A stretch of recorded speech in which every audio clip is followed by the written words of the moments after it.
ಶಾಸಕ Pilla ಮುನಿಸ್ವಾಮಪ್ಪರ gunman revolver ಕಳವು ಪ್ರಕರಣಕ್ಕೆ ಸಂಬಂಧಪಟ್ಟಂತೆ ಯಲಹಂಕ ಉಪನಗರ ಪೊಲೀಸರು 3 ಆರೋಪಿಗಳನ್ನ ಸೆರೆ ಹಿಡಿದಿದ್ದಾರೆ. ಇಬ್ಬರು ಆರೋಪಿಗಳಾದ ಧನುಷ್ ಮತ್ತು ವಿಜಯ್ ಬಗ್ಗೆ ಮಾಹಿತಿ ಲಭ್ಯವಾಗಿದೆ.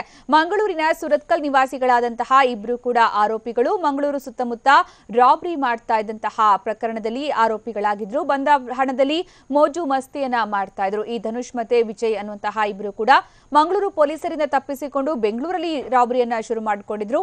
ಫೆಬ್ರವರಿ 24ರಂದು ಬೆಂಗಳೂರಿಗೆ ಈ ಆರೋಪಿಗಳು ಬಂದಿದ್ರು. ಅದೇ ದಿನ ಕೃತ್ಯವೆಸಗಿದ್ದಂತಹ ಆರೋಪಿಗಳಾದಂತಹ ಧನುಷ್ ಮತ್ತೆ ವಿಜಯ್ ಪೊಲೀಸರಿಗೆ ಸಿಕ್ಕಿಬಿದ್ದಿದ್ದಾರೆ. ಈಗ ಈ ಆರೋಪಿಗಳು ಯಾವ ರೀತಿ ತಮ್ಮ ಒಂದು ಕೆಲಸ ಮಾಡ್ತಾ ಇದ್ರು, ರಾಬರಿ ಮಾಡ್ತಾ ಇದ್ರು, ಈ ಬಗ್ಗೆ ತನಿಖೆಯನ್ನು ಎದುರಿಸ್ತಾ ಇದ್ದಾರೆ. ಮೇಜರ್ ಉನ್ನಿಕೃಷ್ಣನ್ ರಸ್ತೆಯ ತಿರುಮಲ ಬಾರ್ ಬಳಿ ಆರೋಪಿಗಳು ಇದ್ದಿದ್ರು. ಈ ಸಂದರ್ಭದಲ್ಲಿ ರಸ್ತೆ ಬದಿ ನರಸಿಂಹಮೂರ್ತಿ ಬಿದ್ದಿದ್ರು, ಪ್ರಜ್ಞೆ ಕಳ್ಕೊಂಡು ಬಿದ್ದಿದ್ರು. ಅವ್ರನ್ನ ರಾಬರಿ ಮಾಡಿದ್ರು. ಗನ್, 2 ಮೊಬೈಲ್, 6,500 ರೂಪಾಯಿ ನಗದನ್ನ ಅವ್ರ ಕೈಯಿಂದ ಕದ್ದಿದ್ರು.